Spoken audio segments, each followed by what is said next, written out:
দেখুন, মুকুটমণিপুর ডেভেলপমেন্ট নিয়ে নতুন সরকারের, কারণ গত 30 তারিখে সিএম এসেছিলেন এবং এখানকার যে মুকুটমণিপুরের যে ডেভেলপমেন্ট, সেই ডেভেলপমেন্টের মধ্যে অলরেডি তিনি এখানে বললেন ডিপিআর তৈরি করতে বলেছেন এবং 20 কোটি টাকার মতো এখানে ডেভেলপমেন্টের জন্য উনি বললেন অ্যালটমেন্ট করে দেওয়া হবে।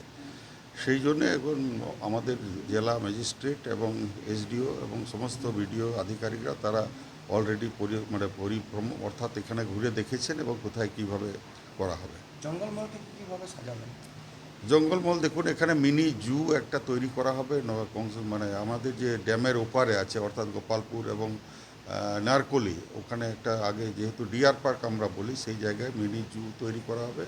এবং এখানে এই মুকুটমণিপুর কেন্দ্র করে আমাদের এখানে সুতানে ওখানেও একটা আপনার ট্যুরিজমের একটা স্পট আছে আমাদের। তাছাড়া আমাদের ঝিলিমিলি তালেবেড়া ড্যাম আছে, এইখানে আমাদের ছেঁদাপাথর, ওখানে যেটা প্রায় 45 দিন ধরে যেটা ক্ষুদিরাম বোস ওখানে আত্মগোপন করেছিলেন, ওখানেও একটা পর্যটকদের একটা দেখার বিষয় আছে অর্থাৎ, এবং অম্বিকানগর রাজবাড়ি, এগুলো সারাউন্ডিং আমাদের যে কেন্দ্র করে অর্থাৎ জঙ্গলমহলকে একটা পর্যটন কেন্দ্র হিসেবে যেগুলো আটকে গেছে আমরা সেগুলোকে পুনরায় চালু করব, যাতে করে এই বিকাশ হোক। অর্থাৎ সেই মোদিজি বলেছেন যে সবকা সাথ সবকা বিকাশ সবকা প্রয়াস, সেই দৃষ্টিভঙ্গি নিয়ে এই সরকার এগিয়ে যাচ্ছে। এই যে ছোটো ছোটো আদিবাসী সংগঠনগুলো রয়েছে, তাদের সম্বন্ধে কী ভাবছেন? আদিবাসী সংগঠন মোটামুটি সমাজের নিয়ে তারা চিন্তা ভাবনা করবে। আমাদের সরকারের কাছে যদি তারা ডিমান্ড করে, আমরা সেটাকে ফুলফিল করার অবশ্যই সরকার থেকে চেষ্টা করব। কেন্দ্রের সাহায্য পাবেন? আমাদের তো ডবল ইঞ্জিন সরকার আছে, এটা তো কোনো একটা গিয়ার ফেসে গেলে আর একটা গিয়ারে গাড়ি উঠে যাবে। চাষী সমূহ নমস্কার, আমি সৌমেন কোলে, সম্পাদক তফসিল জাতি আদিবাসী প্রাক্তন সৈনিক কৃষি বিকাশ শিল্পকেন্দ্র। আজকে আমরা উপস্থিত হয়েছি বাঁকুড়া জেলার মুকুটমণিপুরে আমাদের কংসাবতী ভবনে। এখানে আমাদের একটা বিশেষ বৈঠক ছিল আমাদের মাননীয় মন্ত্রীর সাথে, যিনি ট্রাইবাল অ্যাফেয়ার্স ডিপার্টমেন্টের মন্ত্রী মাননীয় ক্ষুদিরাম টুডু মহাশয়ের সাথে।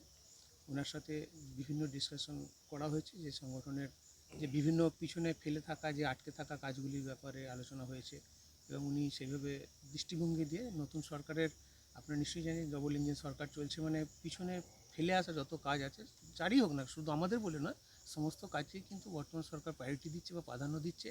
সেই জায়গায় দাঁড়িয়ে আমরা দেখেছি বা আজকেও যেভাবে আলোচনা হয়েছে, আমরা যে লক্ষ্য নিয়ে বা যে উদ্দেশ্য নিয়ে আমরা আজকে এসেছি সেটা আমাদের সফল হয়েছে। এবং আগামী দিনে আমাদের সাথে যে সমস্ত কর্মীরা যুক্ত আছে তাদেরও একটা ভালো জায়গা একটা থাকবে, সেটাও কিন্তু আমরা পরিষ্কারভাবে আমরা আজকে সকলকে জানাচ্ছি।